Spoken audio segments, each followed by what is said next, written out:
En esta tarde, como ustedes pueden ver en la pantalla, hemos titulado el mensaje Reedificando el Templo de Dios. Así que vamos a Ageo capítulo 1 y vamos a leer del verso 1 al verso 8. Dice así la palabra del Señor. En el año segundo del rey Darío, en el mes sexto, en el primer día del mes, vino palabra de Jehová por medio del profeta Ageo a Zorobabel, hijo de Salatiel, gobernador de Judá, y a Josué, hijo de Josadá, sumo sacerdote, diciendo: Así ha hablado Jehová de los ejércitos, diciendo: Este pueblo dice, no ha llegado aún el tiempo de que la casa de Jehová sea reedificada.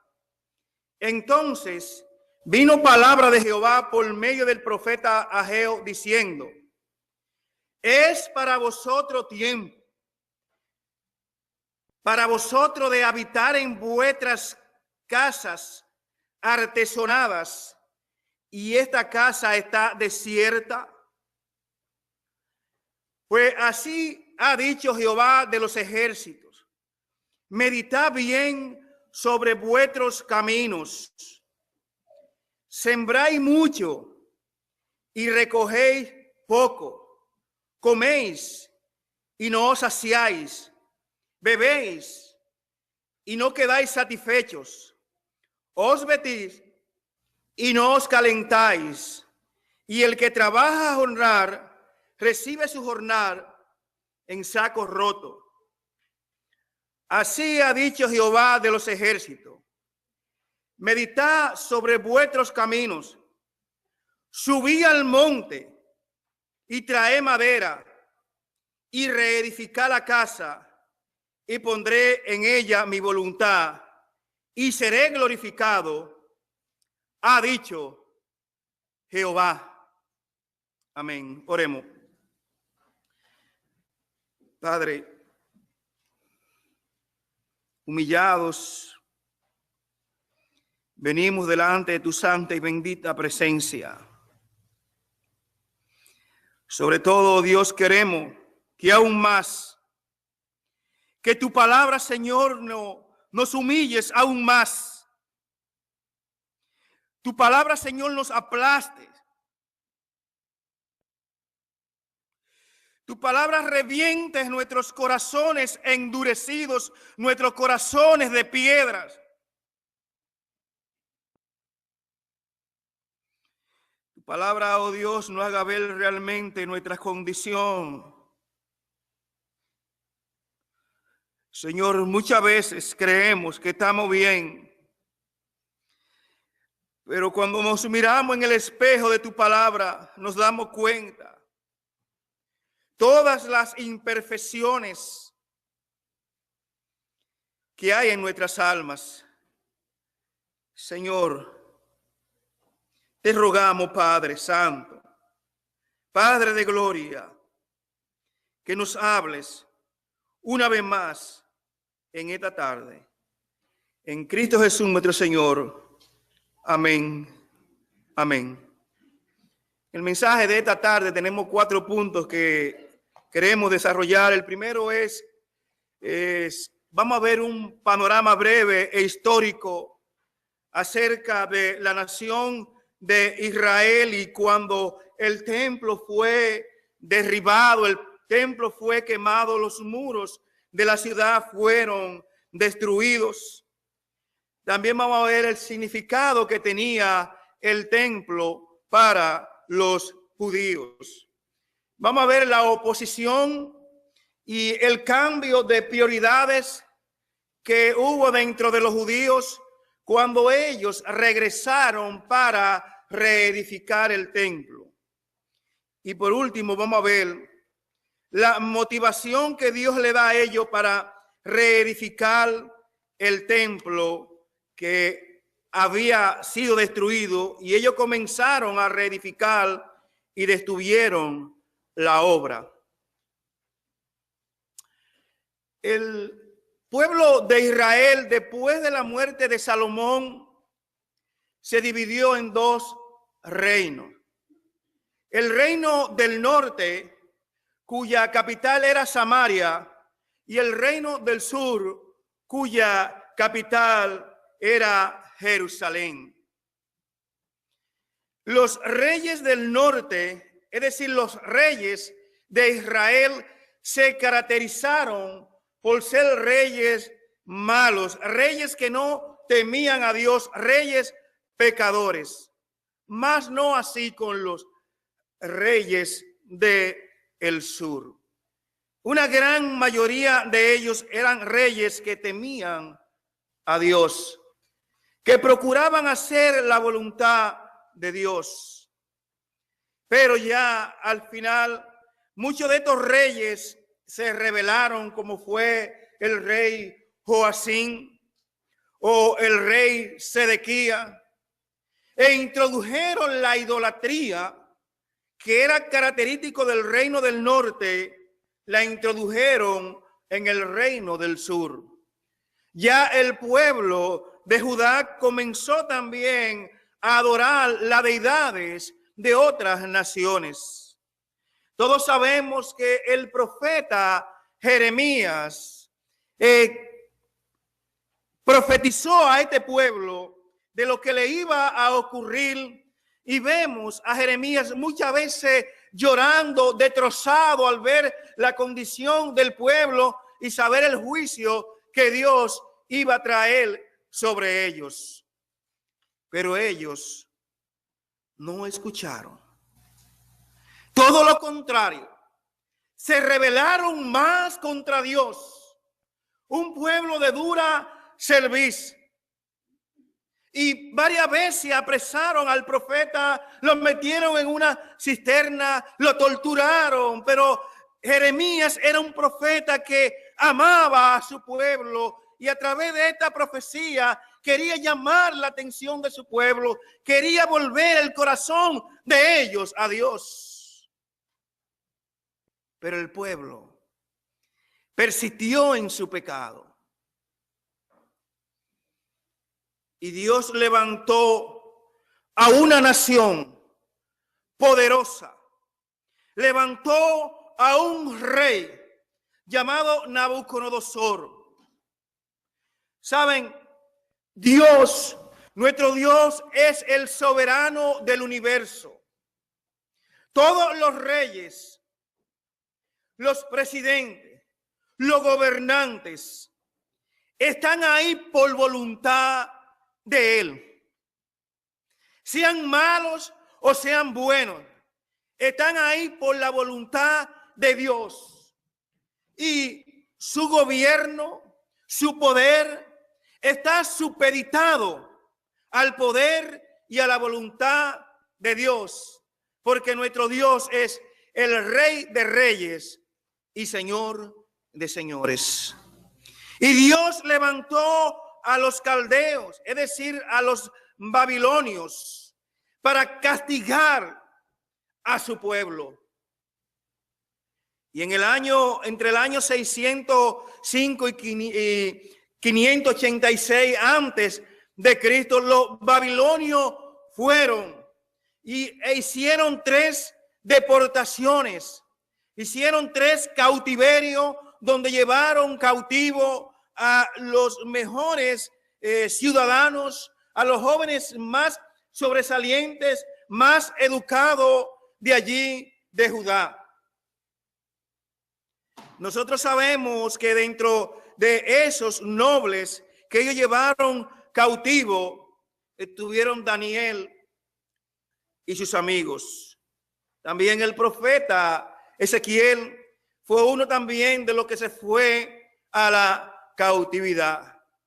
Pero Nabucodonosor no solamente lo llevó cautivo, se llevó también todos los utensilios sagrados que habían en el templo, todo lo valioso, el oro y la plata. Nabucodonosor lo llevó allí a Babilonia.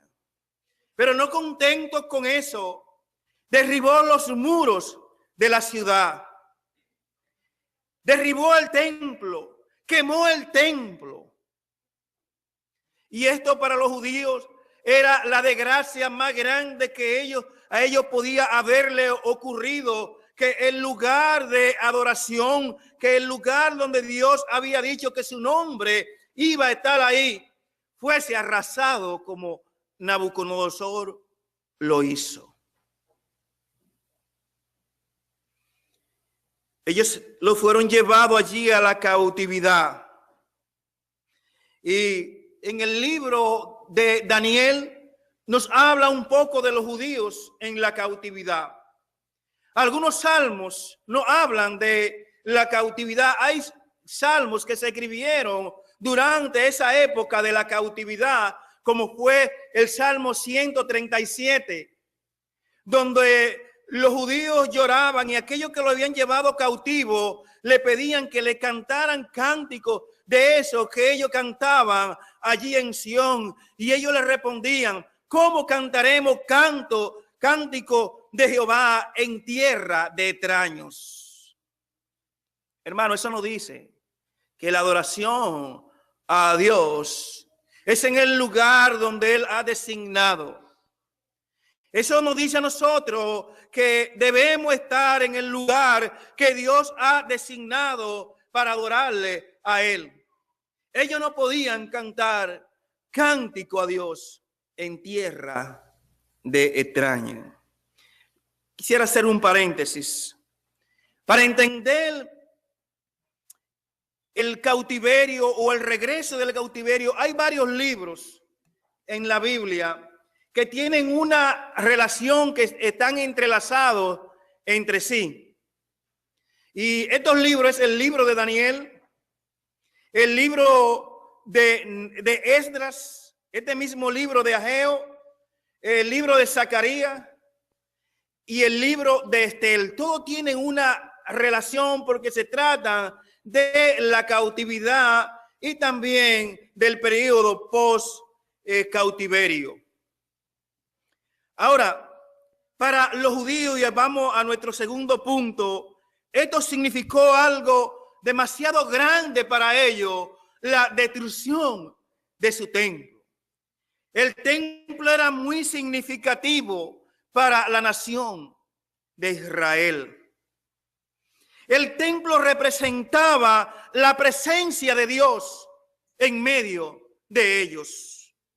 Es por eso que nosotros vemos que los judíos, no importa donde ellos estuvieran, cuando llegaban estas fiestas solemnes, ellos venían de muchas naciones a adorar a Dios allí en el templo, y hacían caravana y venían cantando durante todo el camino. El Salmo 121 es una alusión a esas procesiones que ellos hacían de lugares distantes para trasladarse al templo a adorar a Dios. El templo era un orgullo nacional para ellos. Por eso nosotros vemos en Mateo capítulo 24 que ellos le muestran al Señor Jesucristo con mucho orgullo el templo. Y el Señor Jesucristo le dice: ven, todo esto no quedará piedra sobre piedra. Ya estamos hablando ahí del templo que Herodes edificó para los judíos.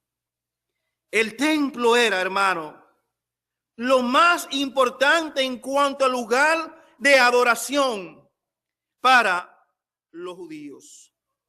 Todos sabemos que ya para la iglesia no es así. El templo o el lugar donde nos congregamos no es un lugar que significa para nosotros un lugar en el cual debemos adorar. Dios cambió su templo. Antes, para la nación de Israel era un lugar, ese templo que edificó Salomón. Ahora, ¿cuál es el templo de Dios en la iglesia? Hermanos, somos nosotros. Usted y yo somos templo de Dios. Somos templo del Espíritu Santo. Dice en 1 Corintios 6 19 al 20. ¿O ignoráis que vuestro cuerpo es templo del Espíritu Santo, el cual está en vosotros, el cual tenéis de Dios, y que no sois vuestros, porque habéis sido comprado por precio? Glorificad pues a Dios en vuestro cuerpo y en vuestro espíritu, los cuales son de Dios. Hermano, quiero que durante la exposición de este mensaje tengamos presente eso, que cuando estemos haciendo mención a aquel templo de Jerusalén que habría de ser reedificado, usted recuerde que nosotros somos templo del Espíritu Santo. Y en ese cuerpo, en ese templo debe glorificarse a Dios. Ese templo debe ser para la gloria de Dios, que nosotros no nos pertenecemos a nosotros mismos. Ahora somos propiedad de Dios. Hermano, usted no se pertenece a usted mismo. Usted es una propiedad de Dios. Yo soy una propiedad de Dios. Y fuimos comprados con un precio muy caro, con el precio de la sangre preciosa de nuestro Señor Jesucristo allí en la cruz del Calvario. Por lo tanto, hermano, este templo debe cuidarse. Dice en Romanos capítulo 12, verso 1. Así que, hermanos, os ruego por las misericordias de Dios que presentéis vuestros cuerpos en sacrificio vivo, santo, agradable a Dios, que es vuestro culto racional. ¿Dónde Dios recibe culto ahora? ¿Dónde, hermanos? En nosotros. Somos templo del Espíritu Santo. Somos templo de Dios. Por lo tanto, hermanos, debemos cuidar del templo de Dios y debemos cuidarlo de una manera física y de una manera espiritual.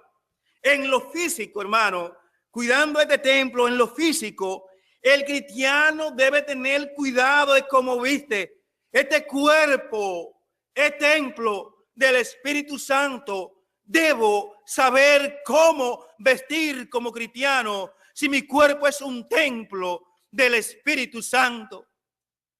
Por eso es que las hermanas no pueden vestir como ella le dé la gana. Deben vestir para honrar y glorificar el nombre de Dios, no exhibiendo parte íntima de su cuerpo, porque su cuerpo es templo del Espíritu Santo.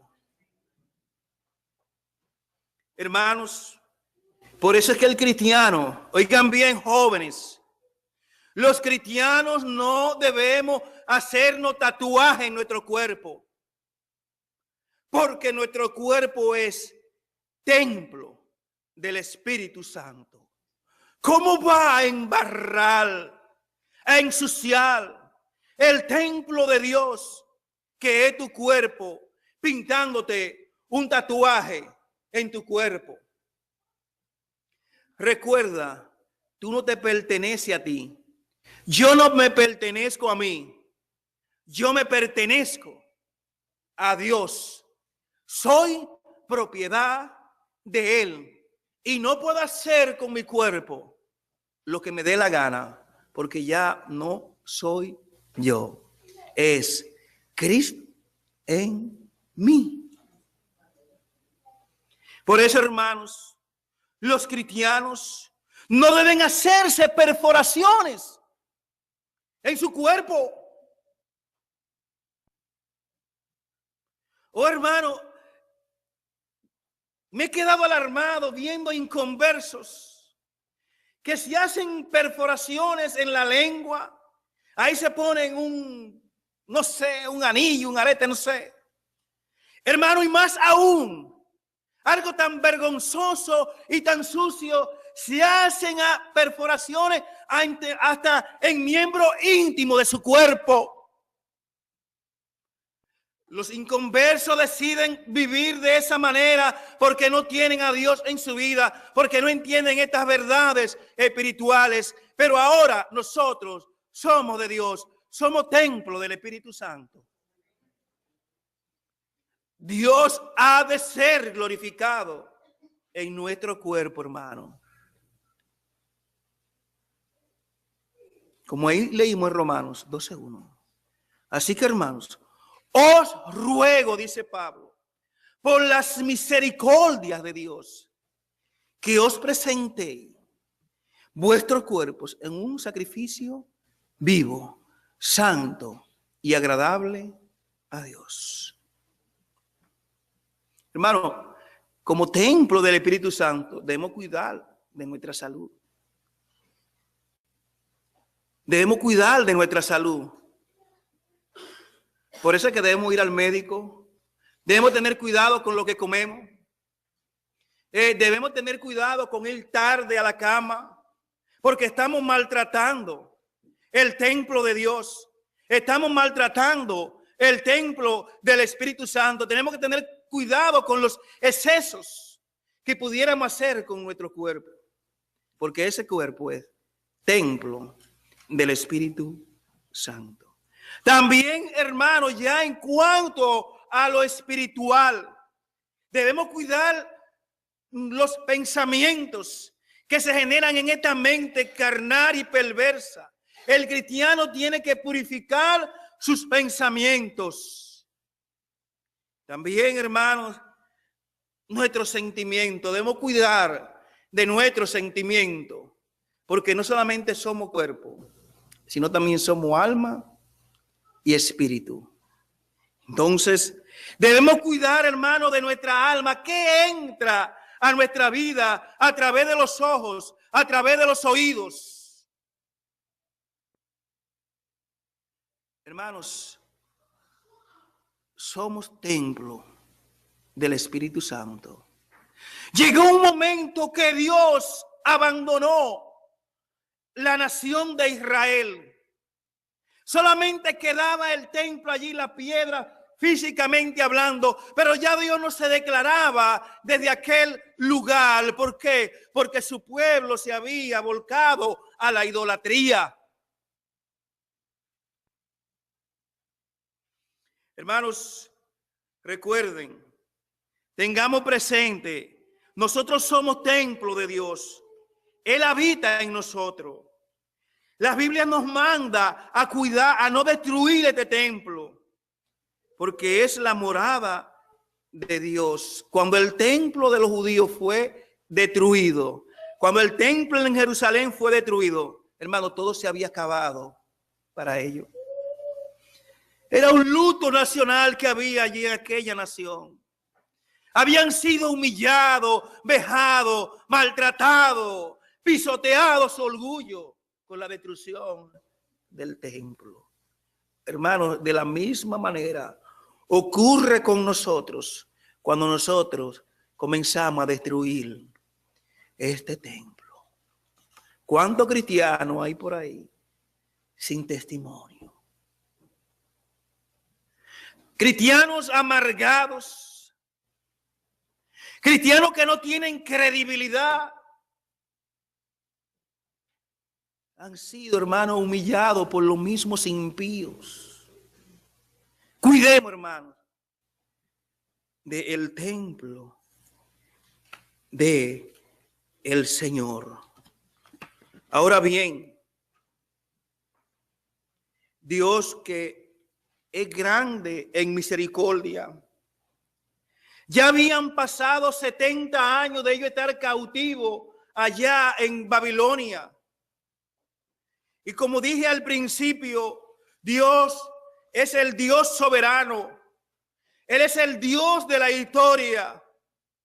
Después de esos 70 años y que había sido profetizado por el profeta Jeremías, Jeremías dijo que después de 70 años Dios iba a levantar un rey.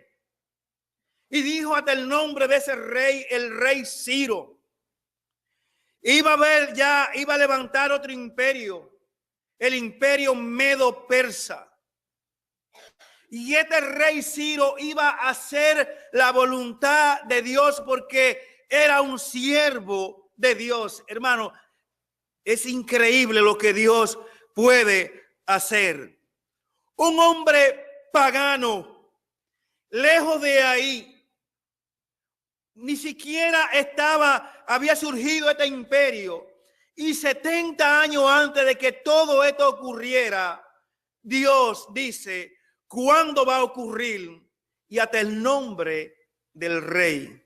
Segunda de Crónicas, capítulo 36, verso 22 dice: mas el primer año de Ciro, rey de los persas, para que se cumpliese la palabra de Jehová por medio de Jeremías, Jehová despertó el espíritu de Ciro, rey de los persas, el cual hizo pregonar de palabra y también por escrito por todo su reino, diciendo: así dice Ciro, rey de los persas: Jehová, el Dios de los cielos, me ha dado todos los reinos de la tierra, y él me ha mandado que le edifique casa en Jerusalén, que está en Judá.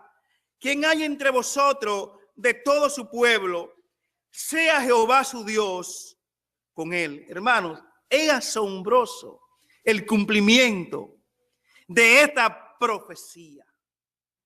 70 años después, Dios levanta a este rey llamado Ciro, como Jeremías lo había dicho. Y miren cómo él presenta a Dios como el rey, como Jehová, el Dios de los cielos. Ciro había entendido que por encima de él hay un Dios todopoderoso que lo controla todo y que el dominio que él tenía había sido dado por Dios. Y dice que me ha mandado que construya casa para él en Jerusalén. Hermano, no hay un libro asombroso como la Biblia. No hay un libro como la Biblia. La Biblia es un libro en el cual podemos confiar totalmente y absolutamente, porque todo lo que dice, hermano, se cumplirá. No pasará ni una tilde, ni una jota de la palabra de Dios. Y más aún, el cielo y la tierra pasarán, mas su palabra no pasará. Hermano, es por eso que debemos amar este libro. Debemos meditar en este libro, estudiar este libro. Porque todo lo que Dios dice en este libro es verdad, es veraz. Pablo le escribió al joven Timoteo en segunda de Timoteo, capítulo 3, versos 16 y 17, le dice: toda escritura es inspirada por Dios y es útil para redarguir, para enseñar, para redarguir, para corregir, para instruir en justicia, a fin de que el hombre de Dios sea perfecto para toda buena obra. Hermano, quizás tú no te has dado cuenta todavía lo que tú tienes en tu mano, pero no hay algo más valioso en esta vida que tú puedas tener que tener la palabra de Dios. Dentro de todas las cosas importantes que tú puedas tener, déjame decirte, la más importante es la Biblia, porque este libro te ayuda, este libro te redarguye, este libro te instruye, te corrige, este libro te conduce a ser un hombre perfecto, una mujer perfecta, un joven perfecto. Todo el que se guía por la Biblia, de acuerdo a las enseñanzas de la Biblia, garantizado, nunca va a fracasar. Nunca va a fracasar. Dios se lo dijo a Josué en 1:8, dice: nunca se apartará de tu boca este libro de la ley, sino que de día y de noche meditarás en él, para que te guardes y hagas conforme a todo lo que está en él, a todo lo que en él está escrito, porque entonces harás prosperar tu camino y todo te saldrá bien. Cuando tú te guías por la Biblia, mira, garantizado 100% todo, absolutamente todo te va a salir bien. Ahora, Ciro decreta de que los judíos que querían volver a Jerusalén podían hacerlo para construirle casa a Dios. Y se realizan 3 expediciones de judíos que hacia la tierra de Jerusalén. La primera expedición es encabezada por Zorobabel y por Josué. Y esto ocurre en el año 538 antes de Cristo. Fue cuando regresó el mayor número de judíos allí a Jerusalén. Aproximadamente 50,000 judíos regresaron a Jerusalén. ¿Y cuál era el propósito de Zorobabel y de Josué? Reedificar el templo. La misión de ellos y que les fue dada por Ciro era reedificar el templo, reedificar el lugar donde se iba a adorar a Dios. Y el rey le proveyó conforme a su mano generosa todo lo que ellos necesitaban. Y le dio carta para que se la mostrasen a los gobernadores de aquella tierra. Y ahí es donde entra entonces este mensaje de Ageo. Vemos en el capítulo 1, en ese texto que leímos, del capítulo 1, el verso 1, dice Ageo: en el año segundo, el rey Darío, en el mes sexto, en el primer día del mes, vino palabra de Jehová por medio del profeta Ageo a Zorobabel, hijo de Salatiel, gobernador de Judá, y a Josué, hijo de Josadá, sumo sacerdote. Miren algo, la obra se había detenido. Ellos habían comenzado con mucho fervor a levantar el templo, pero en un momento se detuvo la obra. ¿Por qué? Porque hubo oposición de los enemigos de los judíos. Recuerdan, cuando ellos regresan, están allí los samaritanos, que no eran más una mezcla de los israelitas que vivían allí con asirios. Los asirios también se lo llevaron a ellos, la deportación, y mezclaron la raza, los samaritanos. Y estos son los que comienzan a hacerle oposición a los judíos para el levantamiento o la reedificación de su templo. ¿Qué ocurre con los judíos? Ellos detienen la obra. Hermanos, no había dado el rey Ciro órdenes de que se construyera casa a Jehová allí en Jerusalén, pero esas órdenes que él le había dado habían sido dadas por Dios. Ante la oposición de los enemigos, ellos se desaniman y detienen la obra. Hermanos, cuántas cosas se han detenido en nuestra vida como cristianos. Cuántas cosas que iban a traer honra y gloria a nuestro Dios se han detenido. Cuántos ministerios infuncionales, cuántos hermanos desanimados, cuántos hermanos que no quieren hacer nada en la iglesia, cuántos hermanos que por la oposición ya no quieren servirle a Dios. El hombre de Dios debe ser un hombre de hierro. Aunque se doble, no se rompe. Y siempre van a haber oposiciones.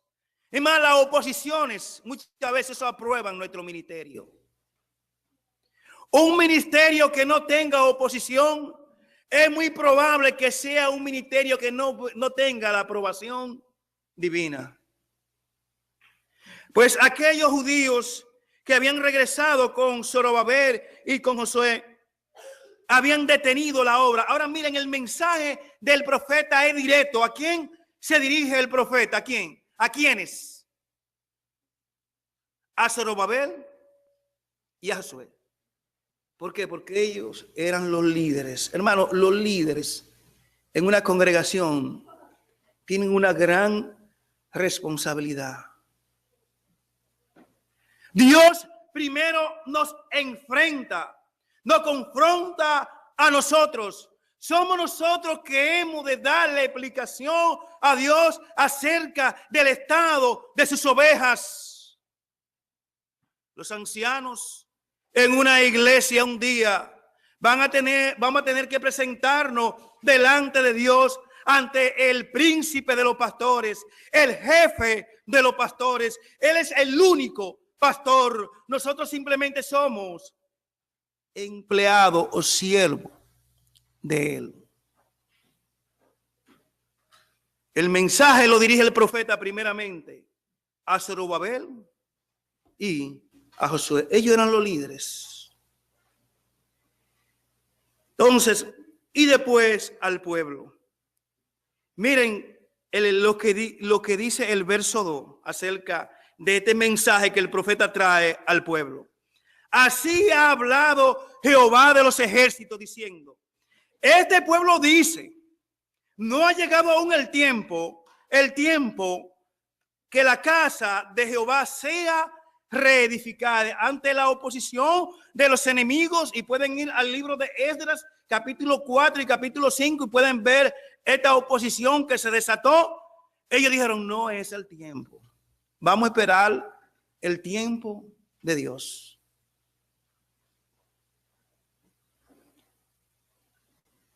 El pueblo abandona la reedificación del templo. ¿Y saben a qué? Saben que se dedican a sus propios quehaceres. Al abandonar la obra, el pueblo estaba dándole más importancia a sus asuntos personales, a su prosperidad material, a su prosperidad económica, que a la obra de Dios, que al templo de Dios. Y me temo que es lo que muchos de nosotros hemos hecho. Decimos, no ha llegado el tiempo. Miren lo que dice del capítulo, verso 3 al 5. Ellos lo que hicieron fue que ellos cambiaron las prioridades en su vida. Dice el verso 3 al 5. Entonces vino palabra de Jehová por medio del profeta Ageo diciendo: es para vosotros tiempo, para vosotros de habitar en vuestras casas artesonadas, y esta casa está desierta. Pues así ha dicho Jehová de los ejércitos: meditad bien sobre vuestros caminos. Para estos judíos, no era tiempo para reedificar la casa de Dios, pero sí era tiempo para ellos tener hermosas mansiones, bien decoradas, bien bonitas. Era tiempo para ellos hacer negocios. Era tiempo para ellos comprar propiedades y vender. Era tiempo para ellos tomar placer, irse de vacaciones, mientras la casa de Dios estaba arruinada. Hermanos, esa es la realidad que está pasando con la iglesia de hoy.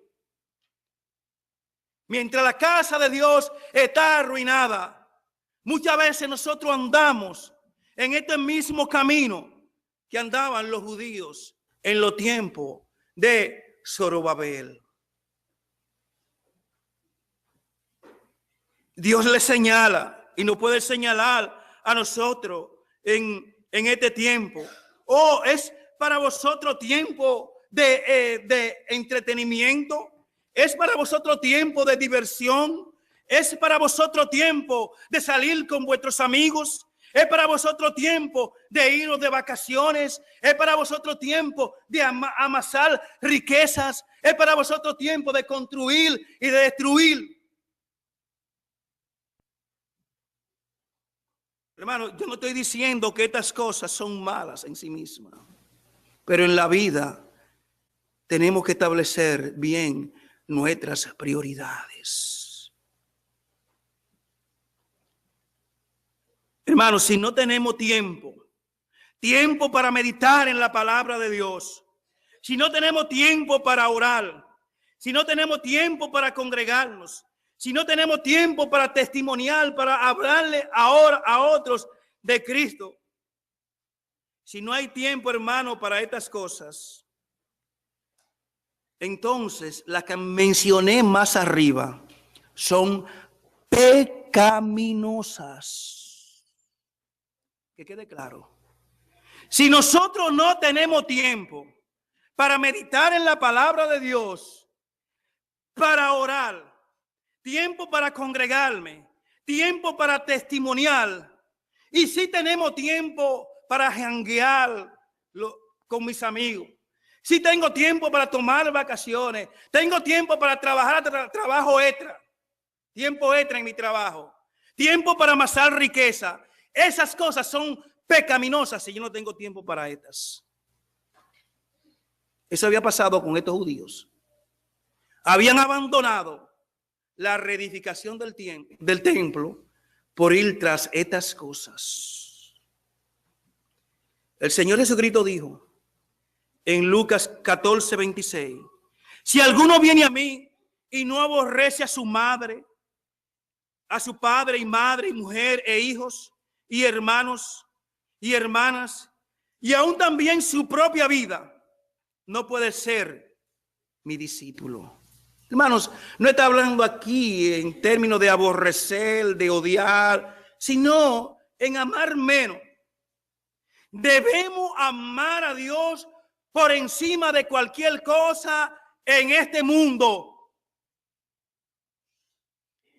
Si usted es de los esposos que por quedarse con su esposa no cumple con Dios, usted está cayendo en eso, en lo mismo que cayeron esos judíos.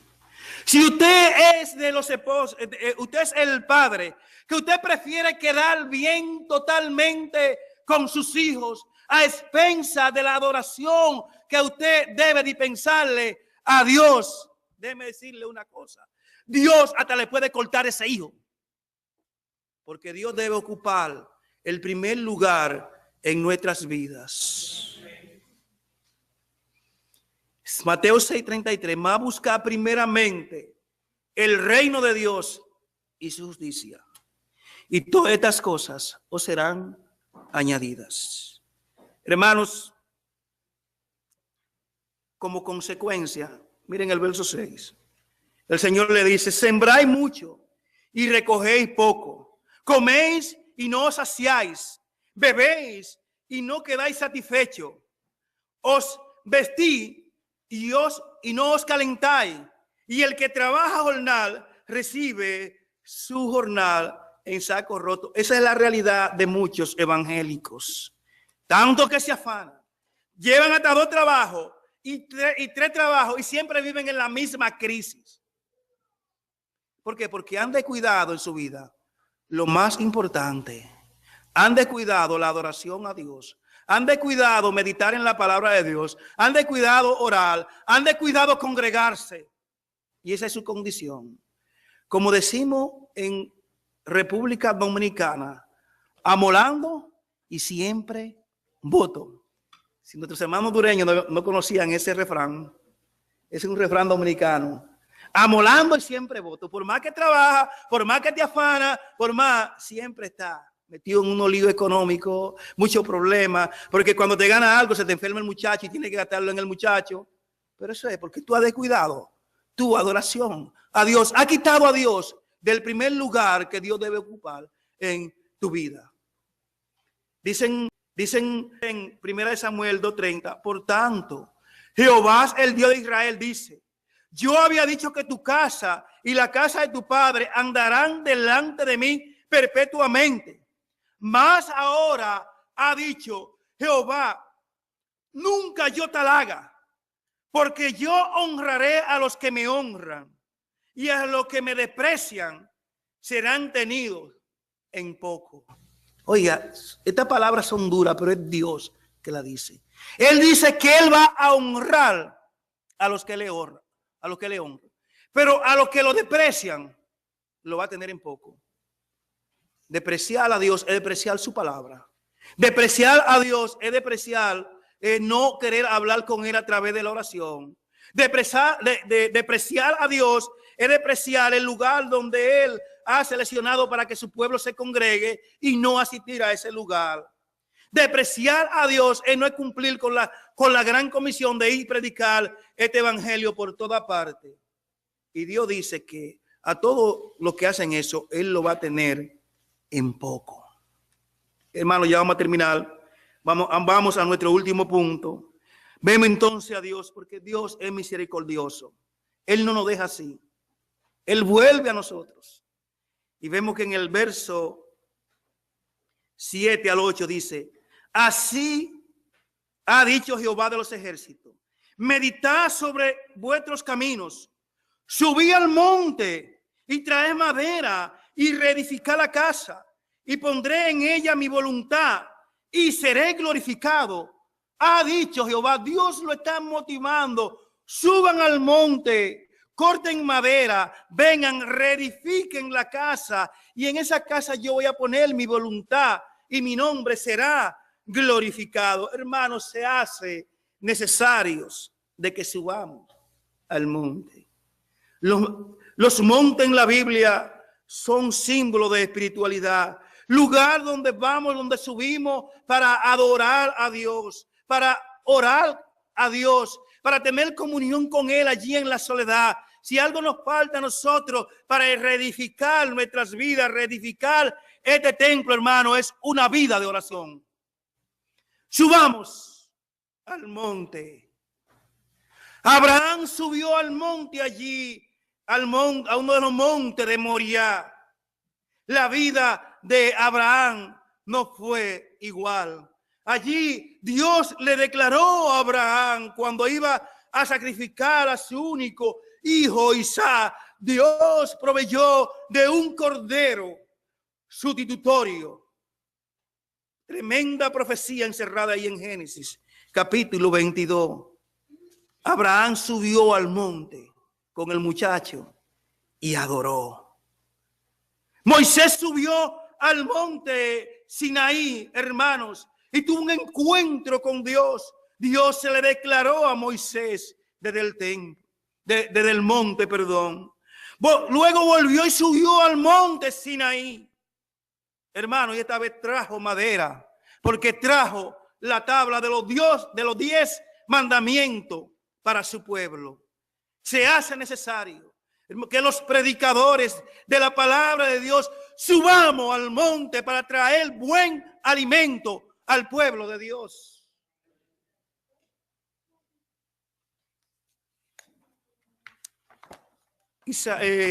Elías subió al monte, hermano. Y que cuando subimos al monte, grandes cosas ocurren en ese lugar. Grandes cosas ocurren con nosotros. Elías allí en Primera de Reyes, capítulo 18, subió al monte. ¿Qué ocurrió allí? Subió al monte Carmelo. Y allí desafió a los profetas de Baal y de Acera. 450 profetas de Baal y 400 profetas de Acera. En total, 850 profetas lo desafió allí frente a su dios Baal. Y hagan un holocausto. Y si Baal es Dios, que descienda fuego del cielo y consuma su holocausto. Desde la mañana hasta la tarde estaban ahí los profetas de Baal. Quedó probado que Baal no era ningún dios. Y Elías fue, hermano, importante. ¿Qué hizo Elías? Restauró, reedificó el altar de Jehová que estaba derrumbado. Es probable que nuestro altar de oración esté derrumbado. Hermano, tenemos que reedificarlo. Él reedifica el altar, clama a Dios, desciende fuego del cielo y consume el holocausto. Eso fue un día histórico para Israel. Porque aquellos 850 profetas subieron vivos, pero bajaron degollados. Un solo hombre lo que puede hacer cuando sube al monte de Dios. Dios que le está diciendo al pueblo: suban al monte y traed madera. Hermanos, vemos al Señor Jesucristo subiendo varias veces al monte. Bueno, Elías después subió de nuevo al monte. En el monte oré. Miren, antes de Elías subir, y lo pueden ver allí en 1 Reyes capítulo 19, ¿cómo estaba Elías? Derribado, destruido. Elías le dijo a Dios: quítame la vida, ¿acaso soy yo mejor que mis padres? Estaba totalmente destruido emocional y espiritualmente, y andaba allí vagando en el desierto de Berseba. Y Dios lo conduce, le da una comida, y con esta comida que le prepara un ángel, una torta, camina 40 días y 40 noches hasta llegar al monte de Dios, al monte de Oré. Allí en Oré, Dios se le revela al profeta. Y después de varios fenómenos, como un fuego, como un terremoto, entonces él escucha la voz de Dios en un silbido apacible. Hermanos, debemos subir al monte para que nuestro templo sea reedificado. El Señor Jesucristo siempre subía al monte. En Mateo 4 lo vemos que subió allí al monte de las tentaciones. Luego lo vemos allí en el monte donde predicó el sermón del monte, valga la redundancia. Siempre lo vemos en el monte allí apartado orando.